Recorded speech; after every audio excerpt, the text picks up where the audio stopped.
welcome to SVG-TV News for Saturday, May 15th, 2015. I am Jennifer Richards. Nurses here have been told that they are the ones to bring about a necessary change to SVG's healthcare service. This comes from Reverend Dr. George Frederick, who was addressing a gathering of nurses and health officials, as well as members of the public at a recent service held at the Milton Cato Memorial Hospital in observance of Nurses Week hosted by the SVG Nurses Association.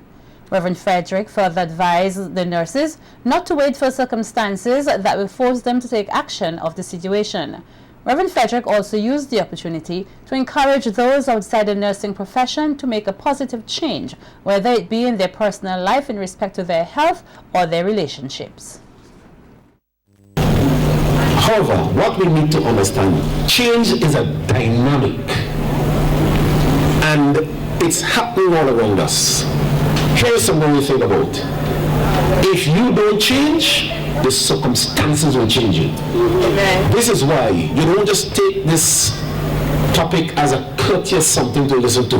Change is a dynamic, and the reason why we say change for the better, it implies that you and I must effect the change. Don't let the changes happen to us. Amen. Because when the change takes place and it happens to us, it means that our lives are going through some things that we can't cope with. Amen. So in a proactive way, you make the change. Amen. Because we are all here, but not forever. Right. Sometimes people behave as though they come to down here so they don't want to leave. That's why the short period of time we have in this life and in this world, we must make change for the better.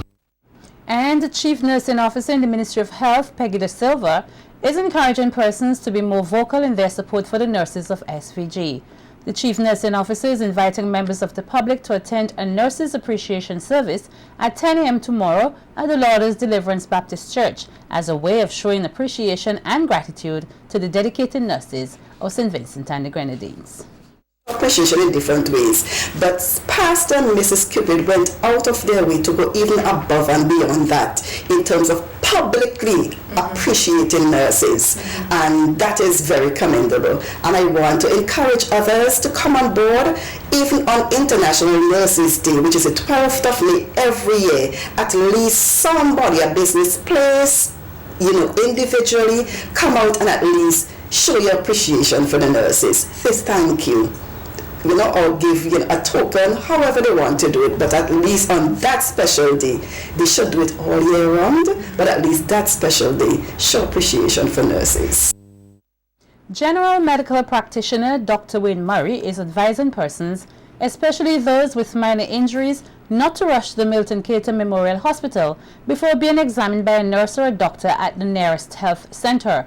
Speaking on last Sunday's Hit Talk program, which focused on the growing number of road fatalities here, Dr. Murray says all the health centers have the requisite personnel who are as capable as the ones that can be found at the Milton Cato Memorial Hospital or any other hospital across the country.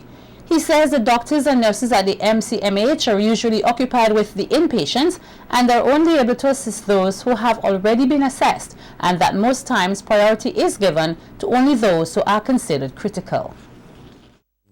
You can bring almost an immediate shutdown of the medical system that you're trying to get to.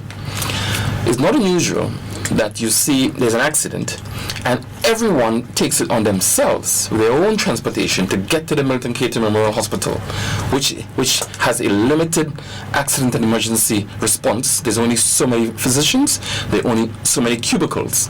So in terms of how the medical team responds, it will always have to do with what they're presented with. If they are presented with 15 persons who all think they're injured, or are they presented with 3 persons who has been assessed properly, who then know these 3 persons are injured, so that they can actually start working on those 3 persons right away. So it is very important that initial assessment and what is done is important. In light of the recent occurrences of suicide here, persons who are suffering inside are being urged by health psychologist Dr. Jozelle to communicate with others and to seek help. Dr. Miller says when an individual is going through a problem, he or she might not be able to sleep properly, and this can have negative impacts on his or her frame of mind and their moods, which could lead to other problems. Take a threat of suicide lightly. Whenever it is said, even if it is said in joke, look at it as a cry for attention and a cry for help, and you have to try and assist as best as you can. Spend time in self-care. Try and relax. We take life so seriously. Most of the times we're always so tense because we have so many different things going on in our lives. But try to relax and take things one step at a time and seek help. If you need someone to talk to, come to the hospital, check someone, counselors at the schools, wherever, pastors at the churches. Find someone that you can speak with and get help. Sleep is something that is very important. People cite it, but you need to rest. Because if you're not resting, it means then that you're not able to process situations properly. And some little thing can be very enormous in your mind just because you lack rest. And parents are being advised to spend more time with their children so that they could be able to identify when something is wrong and get them the necessary help. If someone feels that, their life is at a standstill, you find persons will say that they feel hopeless or helpless in their situation, then they resort to ending their life as a means of getting out of any emotional pain or hurt that they're experiencing.